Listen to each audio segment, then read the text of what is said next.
오늘은 사사기 13장 2절부터 7절까지 말씀을 통해서 우리가 거룩하기를 원하신다, 이 제목으로 하나님 말씀을 시간에 함께 나누겠습니다. 요즘에 제가 좀 즐기는 음료가 하나 있습니다. 그렇다고 아주 매일 먹고 그런 건 아닌데 이게 좋아가지고 집에 사놓고 이렇게 마시는 게 있어요. 티팩인데 홍차의 일종인 얼그레이를 가끔 마십니다. 얼그레이. 이번에 제가 필그림 하우스에서 철로역정 영성훈련하는 코스 중에 그 코스 중에 보면은 이제 뷰티풀 하우스라는 곳이 있습니다. 뷰티풀 하우스. 이곳은 철로역정에서 이제 기독도가 쉼을 얻고 하나님의 전신갑주를 얻는 교회를 상징하는 곳인데, 필그림 하우스에서는 그곳을 차를 마시면서 책을 읽고 쉴 수 있는 곳으로 만들어 놓았습니다.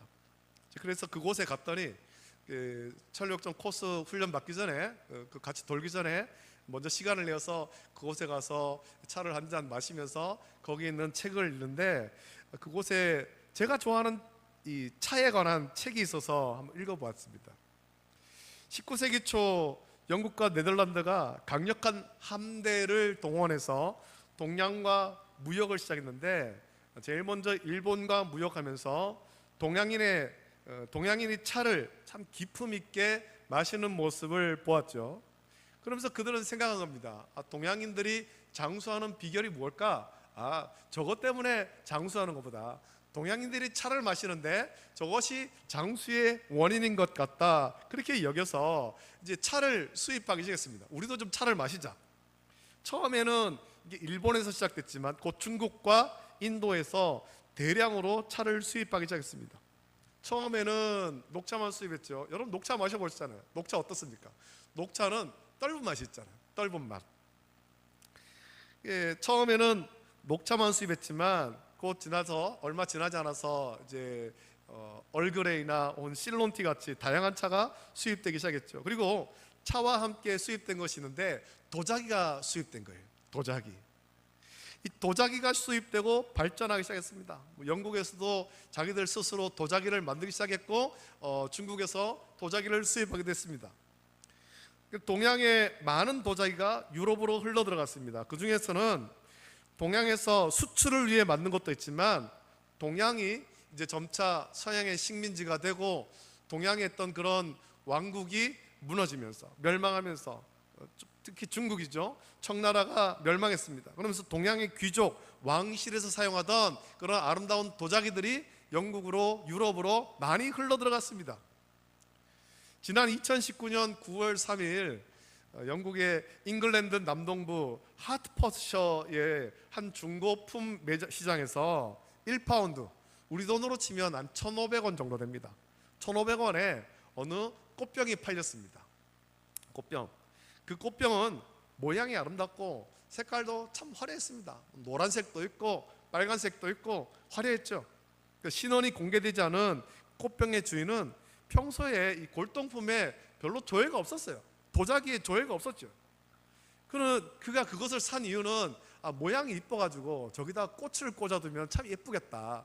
식탁 위에 저것을 놓고 꽃을 꽂으면 참 예쁘겠다. 그렇게. 그리고 이게 1,500원 밖에 안 하니까 값이 싸서 저렴해서 구매했다라는 겁니다. 그렇게 꽃병의 가치를 모르고 살던 어느 날 곰곰이 생각해 보니까 이 꽃병이 참 특이하거든요. 이게 이쁘거든요. 그래서 이 꽃병이 너무 아름다워서 온라인 경매 사이트 이베이에다가 이걸 한번 올려봤어요. 다른 사람들은 이걸 어떻게 사는가 한번 보자. 그것을 올리게 됐는데 기대와 다르게 막 입찰이 쇄도하는 거예요. 자기는 1,500원 주고 샀는데 사람들이 너도 나도 이걸 사겠다고 값을 점점 올리면서 들어오는 거예요. 사람이 너무 놀란 거죠. 이게 뭐길래 사람들이 이렇게 달려들까? 그 영문을 알 수 없었던 꽃병의 주인이 이것의 가치를 좀 제대로 알고 싶다, 그런 마음에 소더비 파인 아트 옥셔니스트라는 경매회사에 감정을 의미했습니다. 우리가 흔히 알고 있는 소더비 경매회사죠. 그리고는 거기서 아주 놀라운 소식을 듣게 되었는데, 이 꽃병은 그냥 영국 어느 시골에서 만든 그런 꽃병이 아니었습니다. 중국이 망하면서, 청나라가 망하면서 청나라 황제가 사용하던 꽃병이 어느덧 영국으로까지 들어온 겁니다. 그것도 아무 황제가 아니라 청나라에서 아주 유명한 황제인데, 청나라 6대 황제인 걸륭제를 위해 특별히 제작한 것이다 라는 것을 알게 된 겁니다. 황제만 사용하도록 만든 거예요. 그래서 거기에는 황실을 사용하는 황금무늬 노란색의 그런 덧칠이 돼 있고, 또 중국인이 좋아하는 붉은색이 칠해져 있고, 거기는 또 황실을 사용하는 비문이 적혀 있고, 황제를 사용하는 직인이 찍혀 있었던 거예요. 두 개의 빨간 직인, 이거는 걸륭제의 고유 표시다라는 것을 알게 된 겁니다. 야, 이거 대단한 꽃배기구나, 대장하는 도자기구나, 이거는 아무 그런 도자기가 아니구나, 그것을 알게 되었습니다. 결국에 그해 11월 8일 경매에 나온 이 꽃병은 8만 파운드, 우리 돈으로 약 1억 1,900만 원에 팔리게 된 겁니다. 꽃병 주인은 1,500원 주고 샀어요. 팔릴 때는 1억 1,900만 원에 팔았죠. 여러분, 이런 결과를 나오는 이유는 이 꽃병, 이 도자기는 황제만을 위해 특별히 만든 것이기 때문이고, 그만큼 귀하기 때문입니다. 꽃병을 만들었다고, 이게 중국에서 만들었다고 아무나 쓸 수 있는 것이 아니라는 겁니다. 중국에서 만들었지만 중국에서도 특별하게 황제만을 위해서 꽃병을 만든 거예요. 중고시장에서 1파운드 1,500원을 주고 샀을 때는 이것이 누구를 위해서 만들었는지를 몰랐습니다. 그냥 모양이 예쁘고 색깔이 예뻐서 여기다 꽃을 꽂으면 참 예쁘겠다. 그러나 특별한 사람을 위해 특별히 제작된 것을 알게 되었을 때 그것의 가치는 상상을 초월하는 겁니다. 1,500원이 아니라 1억 거의 2천만 원에 가까운 그런 돈이 된 겁니다. 여러분, 이 꽃병은 재질이나 모양이 아니라 누구를 위해 구별되었느냐에 의해서 가치가 결정되는 거죠. 오늘 우리가 함께 나눌 사사기의 말씀은 이스라엘 역사상 가장 어둡고 혼란스러웠던 시기, 하나님께서 한 아이를 특별한 목적을 위해서 구별하신 말씀입니다. 하나님은 죄악이 간영한 세상 속에서 하나님의 백성이 세상과 뒤섞여서 정체성을 잃어버린 것을 원치 않으시고 하나님의 영광을 위해서 거룩하게 구별된 삶을 살길 원했습니다. 이 아이를 구별함을 통해서 이스라엘 백성 전체가, 하나님 택하신 백성이 거룩하게 구별되기를 원하셨다는 겁니다. 오늘 말씀을 통해 이 시대에 영적 나실린으로 부름받은 우리 자신과 교회를 향한 하나님의 거룩한 부르심에 저와 여러분들이 귀를 기울이고 또 우리의 삶을 새롭게 결단하는 은혜의 시간이 다 되시기를 예수님의 이름으로 축복합니다. 자, 오늘 본문 앞에 있는 사사기 13장 1절 말씀 보면 이스라엘의 영적 상태를 이렇게 말씀하죠. 이스라엘 자손이 다시 여호와의 목전에 악을 행하였으므로 여호와께서 그들을 40년 동안 블레셋 사람의 손에 넘겨주시니라 라고 말씀합니다. 이 말씀 가운데 보면 다시라고 표현하고 있습니다. 사사기는 이스라엘의 배교, 하나님을 섬기고 하나님의 나라를 이루도록 모세를 통해 출애굽하고 여호수아를 통해서 가나안을 정복하고 이제 하나님을 섬기는 하나님 나라를 만들어야 되지만 이스라엘 자손은 그렇지 못했죠. 하나님을 섬기는 것이 아니라 우상을 섬기고 하나님을 떠났습니다. 이스라엘의 배교와 하나님의 구원이 반복되는 그런 역사의 순환을 사사기는 우리에게 보여주고 있습니다. 하나님을 떠났다가 하나님의 징계를 받고 울부짖고 하나님 부르짖으면 하나님이 사사를 세워서 구원하고, 이 역사가 반복되는 거예요. 죄를 범하면 하나님 진노의 심판으로 이방 민족의 압제를 받고 고통 속에서 부르짖으면 하나님이 사사를 세워서 이스라엘 자손들을 구원했습니다. 그러면 사사가 사는 날 동안 잠시 평안을 누리다가 사사가 죽고 나면 다시 죄를 범한 겁니다. 다시 우상 숭배로 돌아갔습니다. 그런데 사사기 13장의 상황은 이전보다 훨씬 더 심각합니다. 이전에는 이스라엘 백성이 고통 속에서 하나님께 부르짖었다, 그런 말씀이 나옵니다만 오늘 본문에는 사사기 13장을 보면 그 말씀이 없습니다. 이스라엘 자손들이 다시 하나님을 떠나서 이방의 신을 섬기고 불순종했고, 그래서 하나님이 진노하셔서 블레셋에 40년 동안 고통당하게 하셨는데 그 고통 가운데 이스라엘 자손들이 하나님께 부르짖었다, 이런 말씀이 없다는 겁니다. 하나님, 우리가 너무 힘듭니다. 하나님, 우리가 잘못했습니다. 하나님, 우리 용서해 주세요. 부르짖음이 없습니다. 40년이라는 긴 시간 동안 블레셋의 압제를 받으면서도 그들은 고통으로 여기지 못하고 죄악에 완전히 동화되어 버린 겁니다. 하나님을 찾지도 구원을 갈망하지도 않은 영적 무감각 상태, 이것이 사사시대 말기의 절망적인 모습입니다. 이 삼손 이후의 말씀 보면 그런 모습이 계속해서 보이지 않습니까? 영적으로 무감각한 거예요. 영적으로 깨어있지도 않고, 죄를 지어도 죄를 죄라고 여기지도 않습니다.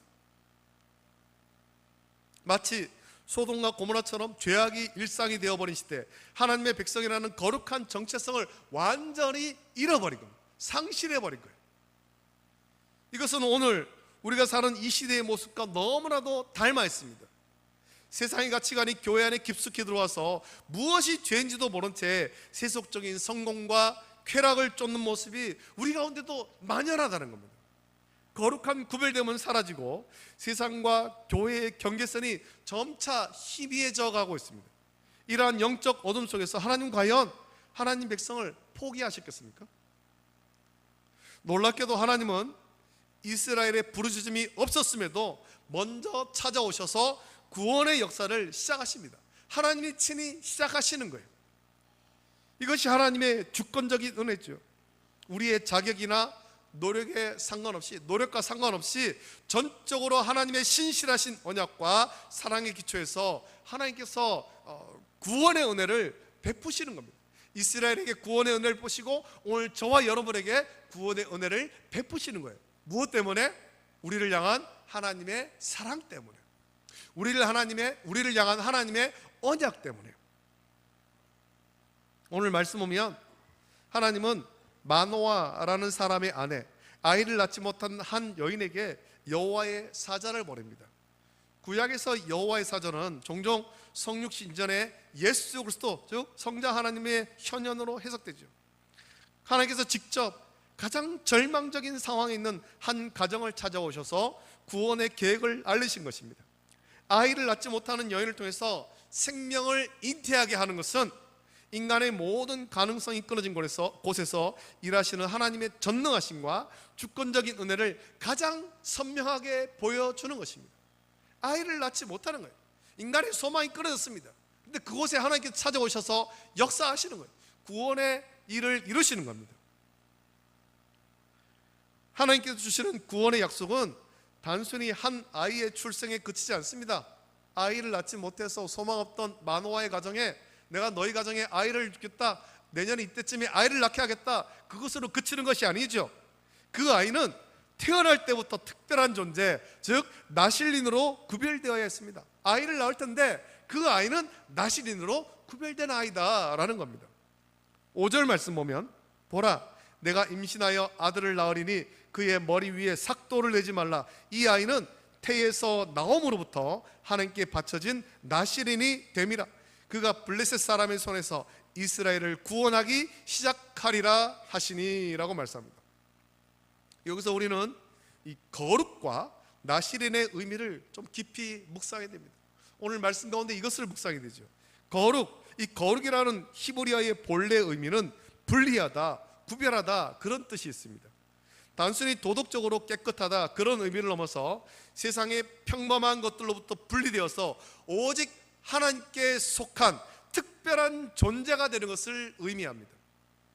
레위기 11장 45절에서 하나님이 내가 거룩하니 너희도 거룩하라 라고 명령하셨을 때, 그것은 하나님의 소유된 백성으로서 세상과 구별된 삶의 방식을 가지라, 그런 명령입니다. 내가 거룩하니 너희도 거룩해라. 출애굽한 이스라엘 자손들에게 주신 그 명령은 너희들 세상 가운데 섞이지 말고 세상에서 분리되어 세상에서 구별된 하나님 백성의 삶을 살아가라는 거죠. 또 나실인, 이 뜻은, 나실인은 이 거룩을 삶으로 살아내기 위해 특별히 헌신한 사람을 뜻합니다. 히브리어 나지르에서 유명한 말, 이 스스로 구별하여 드리다, 그런 의미를 가집니다. 민수기 6장을 보면 보통 나실인의 서원은 자발적이고 기간이 정해져 있습니다. 평생을 나실인으로 사는 것이 아니라 나실인으로 서원하고 일정한 기간 나실인으로 섬깁니다. 하지만 삼손의 경우는 태어날 때부터 평생 하나님에 의해 지명된 나실인이었습니다. 자기가 스스로 내가 나실인이 되겠습니다, 내가 하나님께 헌신하겠습니다, 그렇게 한 것이 아니라 하나님께서 마노아에게 찾아오셔가지고 너희가 아들을 낳을 텐데 그 아이는 나실인이 되어야 된다, 하나님께서 지명한 거지요. 그는 포도주와 독주를 멀리하고 부정한 것을 만지지 않으며 머리에 삭도를 내지 않음으로써 자신이 하나님께 온전히 속한 자임을 외적으로 증명해야 되는 것입니다. 외부로 드러난 모습으로 증명해야 되죠. 이러한 규례들은 그 자체로 목적이 아니었습니다. 뭐 독주를 마시지 않는 것, 이것이 목적이 아니에요. 부정한 것을 만지지 않는 것, 그것이 목적이 아니라는 겁니다. 머리에 삭도를 내지 않는 것, 그것이 목적이 아니에요. 그것은 하나님의 부르신 대로 순종하기 위한 수단이죠, 방법이죠. 여러분, 포도주를 금하는 것은 세상이 주는 그런 기쁨에 취하는 것이 아니라 하나님으로 말미암아 참된 기쁨으로 살겠다라는 결단입니다. 내가 세상의 것으로 즐거움을 취하지 않겠습니다. 나는 하나님만 바라보고 하나님이 나의 기쁨이십니다. 그런 결단인 것입니다.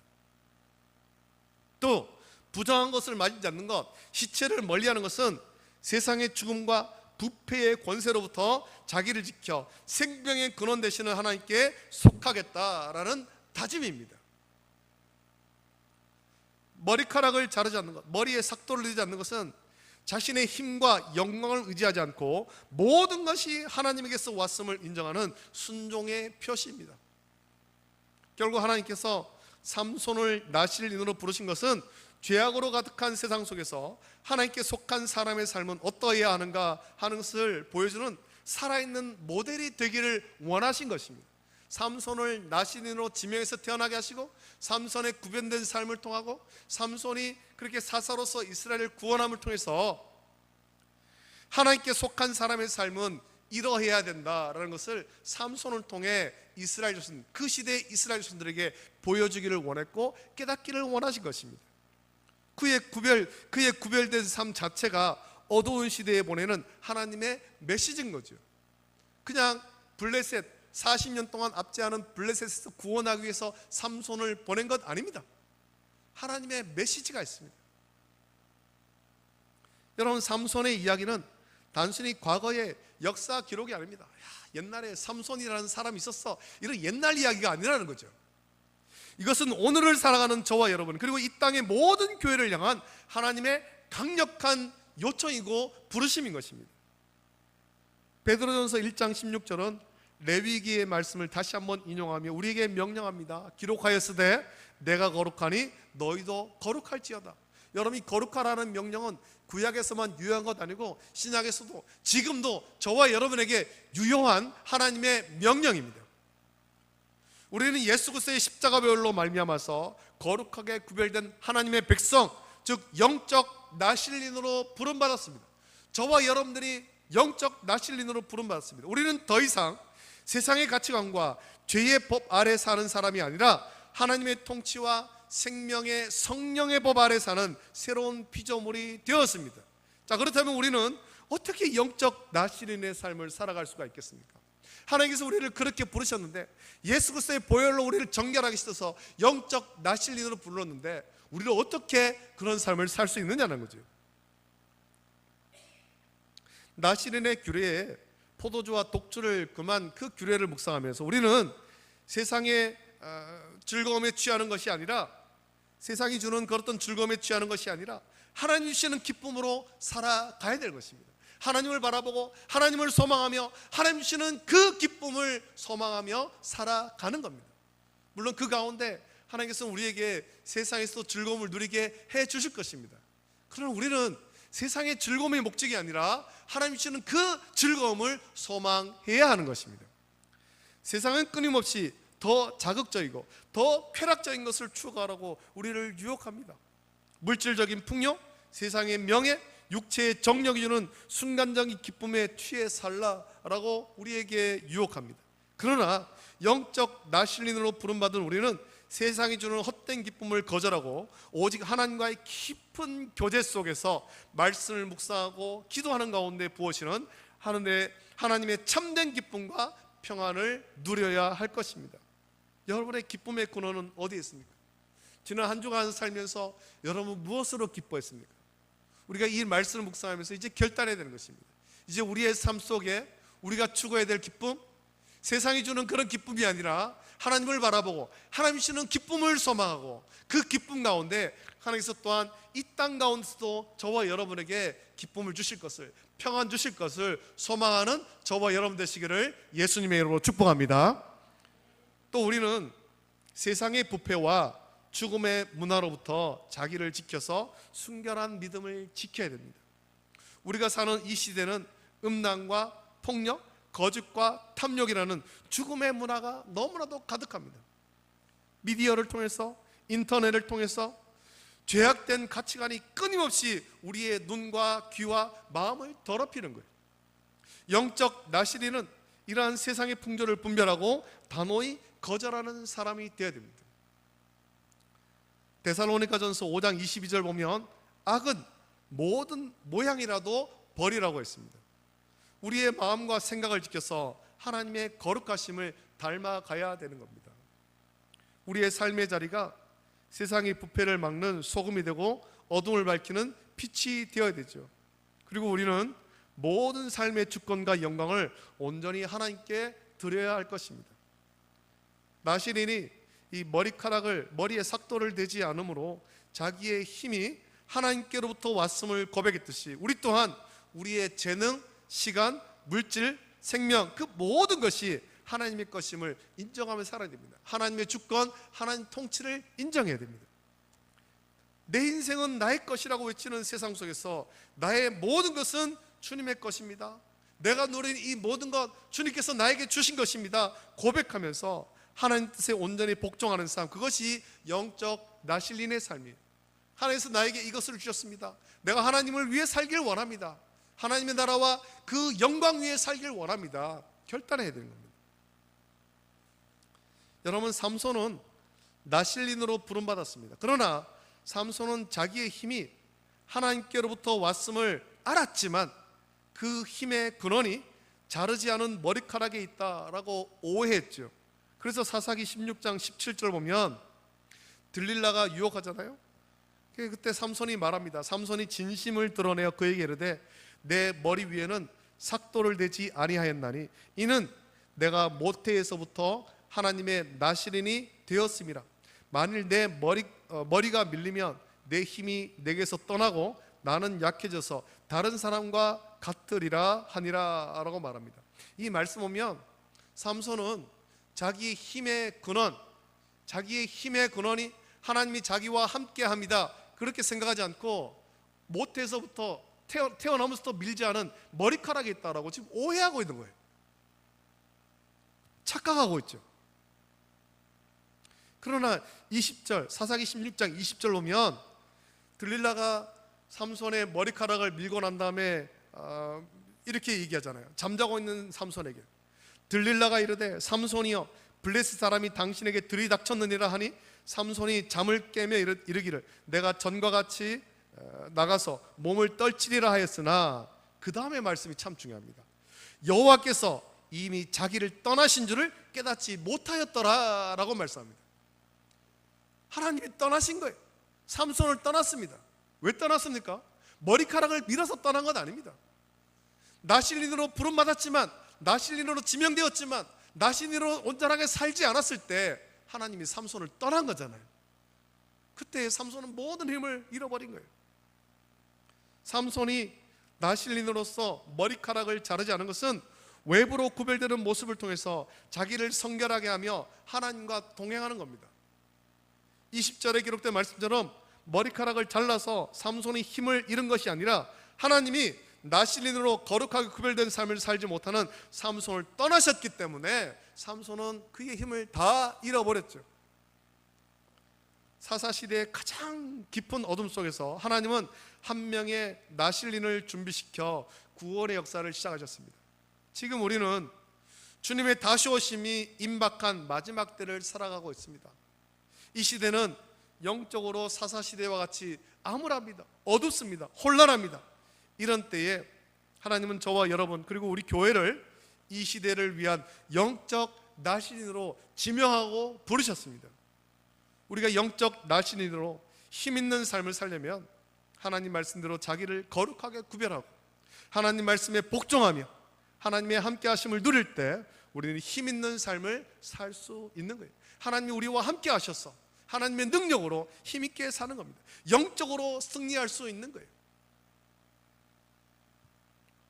밀지 않은 머리카락, 우리가 어떤 외형적인 모습으로 힘있게 사는 것이 아니라 하나님이 우리와 함께 하셔서 우리가 힘있는 삶을 사는 거죠.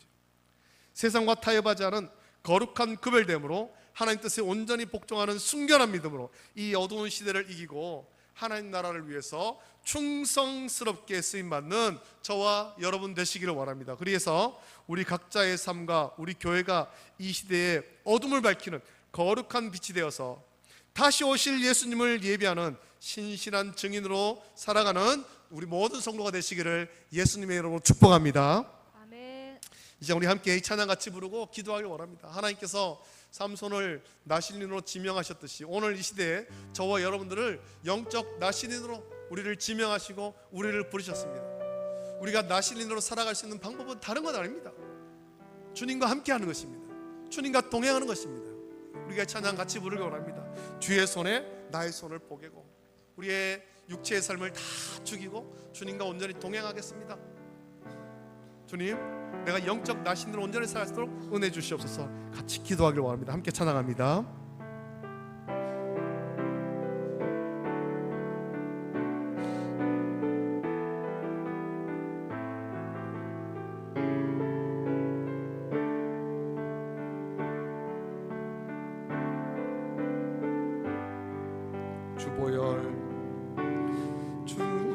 주보혈 날 정결케 하고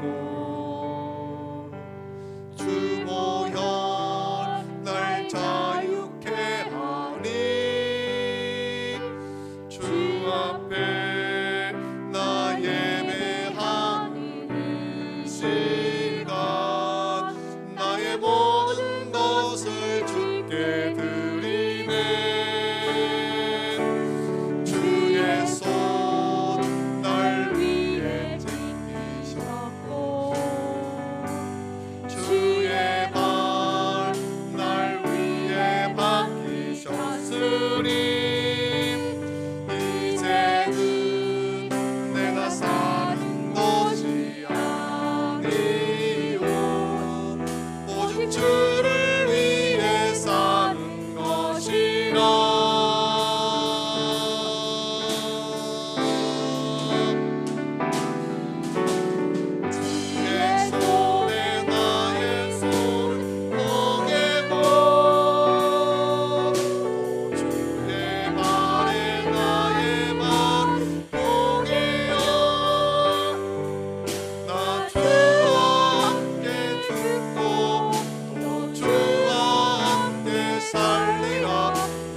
우리 함께 기도하겠습니다.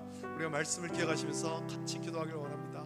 하나님께서 사사시대 참 죄악 가운데 어두웠던 그 시대에 이스라엘 백성들을 친히 찾아오셔서 그들이 회개하지도 않았지만 하나님께서 먼저 찾아가셔서 그들을 구원하기 위해서 나신인으로 삼손이 태어나게 하셨고 삼손의 어떤 구별된 그런 삶을 통해서 이스라엘 백성들이 영적으로 구별된 삶을 살기를 정결한 삶을 살기를 가르치기를 원했습니다. 오늘도 마찬가지입니다. 사사시대와 같이 지금도 영적으로 어두운 시대를 살아갑니다. 죄악이 가득한 시대를 살아갑니다. 많은 성도들도, 많은 교인들도 영적으로 순결하지 못하고 또 세상과 신앙생활 가운데, 주를 믿는 것 가운데 경계가 모호해진 그런 삶을 살아갑니다. 이럴 때 하나님께서 먼저 찾아오셔서 저와 여러분들을 영적 나신으로 부르신 거예요. 교회를 부르셨습니다. 영적 나신으로 지명했습니다. 우리는 하나님의 부르심대로 우리 자신들을 거룩하게 구별되어야 될 줄 믿습니다. 우리가 세상의 즐거움을 취할 것이 아니라 하나님을 통해서, 하나님으로 말미암아 즐거우게 하시고, 또 우리가 부정한 것을 만지지 않고 우리가 세상의 그런 죽음의 문화에 휩쓸리지 아니하고 생명의 말씀 가운데 살아가며 또 모든 영광을 하나님께 돌리는 그런 영적 나실린으로 온전히 살아갈 수 있도록 은혜 주시옵소서. 이 한 주간 우리가 주의 말씀 묵상하며 구별된 삶을 살길 원합니다. 주여 우리에게 은혜를 부어 주옵소서. 우리 간절한 마음으로 이 자리에 합심하여서 함께 기도하겠습니다. 거룩하신 아버지 하나님, 사랑과 은혜를 감사드립니다.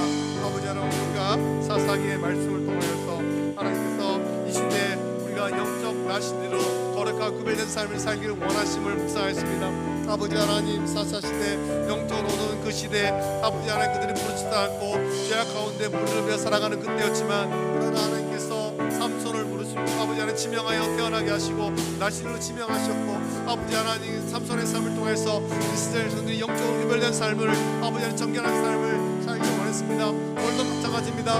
아버지 하나님, 사사시대와 지금이 별반 차이가 없습니다. 아버지 하나님, 죄악이 가득하고 영적으로 어두워지고 아버지 하나님, 온전한 신앙이 무엇인지 경계가 모호해지는 그런 시대를 살아가는 때 우리가 아버지 하나님, 하나님의 부르신 대로 영적인 나신으로 부르신 대로 우리 자신들이, 우리 교회가 아버지 하나님 거룩하게 구별된 삶을 살아도록 은혜를 부어 주시옵소서. 아버지 하나님이시여, 우리가 아버지 하나님 세상의 그러한 문화에 취하지 않게 하시고 세상의 즐거움을 쫓아가지 않게 하시고 하나님으로 인해 즐거워하는 그 삶을 살기를 원하며, 또한 아버지 하나님이시여 세상의 죽음의 문화, 아버지 하나님 부정한 것에 취해 동해가 아버지 하나님 그것에 휩쓸려갈 것이 아니라 그것을 떠나서 생명의 법 가운데 하나님의 말씀 가운데 온전히 살아가길 원하며 우리의 삶을 통해서 오직 하나님께 영광 돌리는 영적 나신의 삶을 살도록 은혜를 부어 주시기를 원합나이다. 주여 은혜를 부어주시고 역사하시고 함께하여 주시옵소서. 감사합니다. 감사합니다. 거룩하신 아버지 하나님, 사랑과 은혜를 감사드립니다. 오늘 거룩하고 복되고 영광스러운 주일 주의 전 인도하시고 하나님을 예배하게 하심을 감사드립니다. 아버지 하나님이시여, 오늘 사사기의 말씀을 묵상했습니다. 사사시대, 죄악 가운데 참 어두웠던 그 시대, 아버지 하나님 반복해서 죄를 짓는 그 시대였지만 또 그 죄에 이제는 취해서 죄인 줄을 깨닫지 못한 채 살아가는 그때에 하나님께서 먼저 찾아오셔서 이스라엘 구원하기 위해서 삼손을 지명하여 태어나게 하셨고 나신인으로 지명하셨습니다. 아버지 하나님, 나신인의 규례를 통해서 그것을 가르쳐 주면서 아버지 하나님 구별된 삶을 살게 하셨고, 그런 나신인으로 살아가는, 나신인으로서 이스라엘을 구원하는 삼손을 통해서 영적으로 어두운 이스라엘 자신들이 깨닫고 하나님께로 돌아오기를 원하시는 하나님의 마음을 묵상합니다. 이 시대도 같습니다. 아버지 하나님, 죄악이 가득하고 세상에 그런 즐거움에 취해 살아가는 이때 하나님께서 우리를, 또 교회를 영적 나신인으로 이 시대에 지명하여 부르셨는데 하나님의 부르심이 합당하도록 우리가 살아가게 하여 주시옵소서. 세상의 즐거움에 취하는 것이 아니라 하나님으로 즐거워하고 또 세상의 죽음의 문화 속에 휩쓸려가는 것이 아니라 생명의 성령의 법을 따라서 하나님 말씀 따라 살아가며 아버지 하나님 자기의 영광 위에 살아가는 것이 아니라 오직 하나님의 영광 위에 살아가는 우리가 될 수 있도록 은혜를 베풀어 주시옵소서. 영적 나실린으로서 우리 자신들을 거룩하게 구별하며 아버지 하나님, 하나님 영광 위에 살아가고 또 이 시대를 다시 한번 말씀 가운데 변화시켜 갈 수 있는 우리 모든 성도 될 수 있도록 은혜를 베풀어 주시옵소서. 그러한 마음으로 이 한 주간 살기를 원합니다. 주여 은혜를 부어 주시옵소서. 감사합니다. 이제는 우리 주 예수 그리스도의 은혜와 하나님 아버지의 사랑하심과 성령님의 감화 역사 교통하심이 하나님의 부르심대로 영적 날씬으로 우리를 지명하여 부르심대로 구별된 삶을 살고 오직 하나님 영광 위에 살기를 결단한 우리 모든 성도들 머리 위에, 가정과 자녀와 직장과 생업 위에 이제로부터 영원토록 함께 있을지어다. 아멘.